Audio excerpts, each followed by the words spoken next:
क्षमा मागिले अभिजित दिल्ली हिंसा पर सीजेपी प्रतिष्ठान को बड़ बयान पुणी संसद अभिमुखे पदयात्रा धर्मेंद्र इस्तीफा दाबी दिल्ली रे पुणी बढ़िला ताती प्रतिवाद पर नुआ घोषणा राजधानी दिल्ली रे हिंसात्मक प्रतिवाद पर राजनीतिक परिवेश आहुरी उत्तप्त हो जाइछि।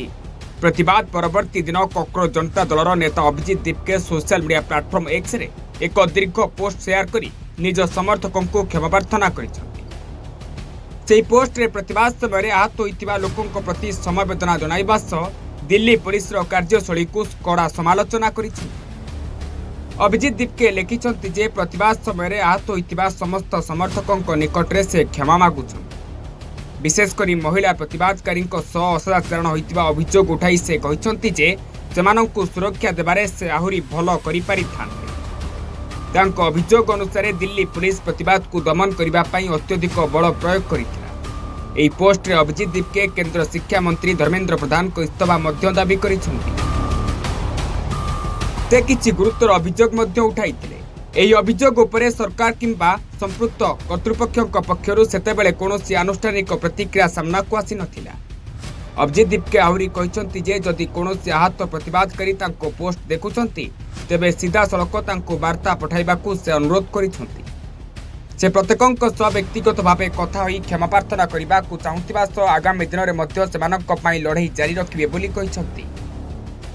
एहारी मध्यरे सोमवार विलंबित राति रे सीजेपी पक्षरु आउ एक बड़ घोषणा करा जायछि। दल पक्षरु कहा जायछि जे मंगलवार मध्य संसद अभिमुखे पदयात्रा जारी रहिबो, अर्थात लगातार द्वितीय दिन पई प्रतिवाद आंदोलन चलिबो। एही घोषणा परे पुणी थरे दिल्ली रे सुरक्षा व्यवस्था कड़ाकड़ी करा जायछि।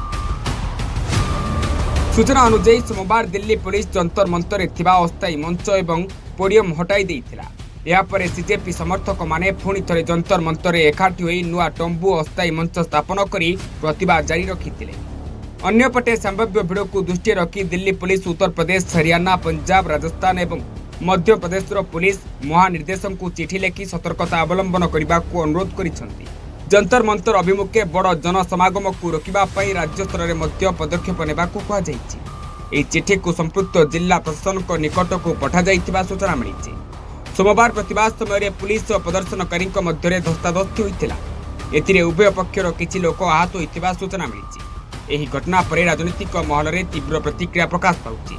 गोटे पटे विरोधी दल सरकार को घेरिबा को चेष्टा करुथिबा बेले अन्य पटे सरकार आईन श्रृंखला बजाई रखिबा को पदक्षेप निया जाइथिबा कथा कहउछन्ति। रिपोर्ट खुलासा।